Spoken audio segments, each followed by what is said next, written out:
Synopsis of the Books of the Bible. Luke. By JND Darby.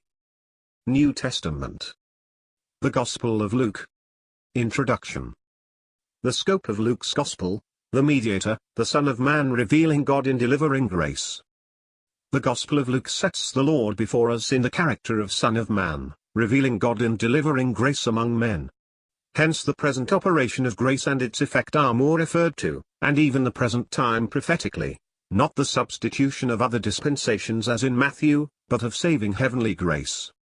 At first, no doubt, and just because he is to be revealed as man and in grace to men, we find him, in a prefatory part in which we have the most exquisite picture of the godly remnant, presented to Israel, to whom he had been promised, and in relationship with whom he came into this world. But afterwards this gospel presents moral principles which apply to man, whosoever he may be, whilst yet manifesting Christ for the moment in the midst of that people.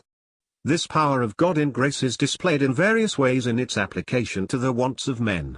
After the transfiguration, which is recounted earlier in the narration by Luke, see note, than in the other Gospels, we find the judgment of those who rejected the Lord, and the heavenly character of the grace which, because it is grace, addresses itself to the nations, to sinners, without any particular reference to the Jews, overturning the legal principles according to which the latter pretended to be, and as to their external standing were originally called at Sinai to be, in connection with God. Unconditional promises to Abraham, etc., and prophetic confirmation of them are another thing. They will be accomplished in grace and were to be laid hold of by faith. After this, we find that which should happen to the Jews according to the righteous government of God, and, in the end, the account of the death and resurrection of the Lord, accomplishing the work of redemption.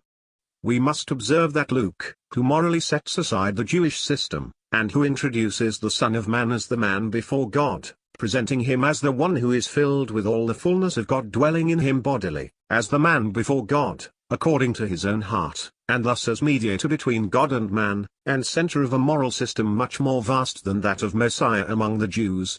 We must observe, I repeat, that Luke, who is occupied with these new relations, ancient, in fact, as to the counsels of God, gives us the facts belonging to the Lord's connection with the Jews, owned in the pious remnant of that people, with much more development than the other evangelists, as well as the proofs of his mission to that people, in coming into the world, proofs which ought to have gained their attention, and fixed it upon the child who was born to them.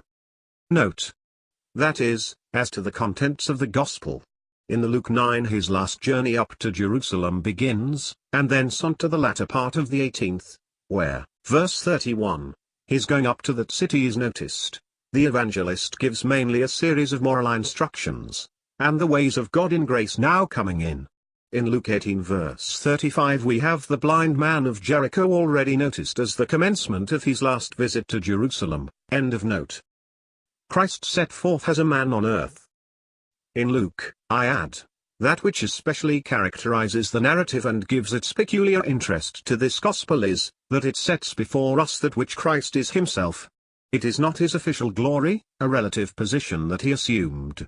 Neither is it the revelation of his divine nature, in itself, nor his mission as the great prophet. It is himself, as he was, a man on the earth, the person whom I should have met every day had I lived at that time in Judea, or in Galilee.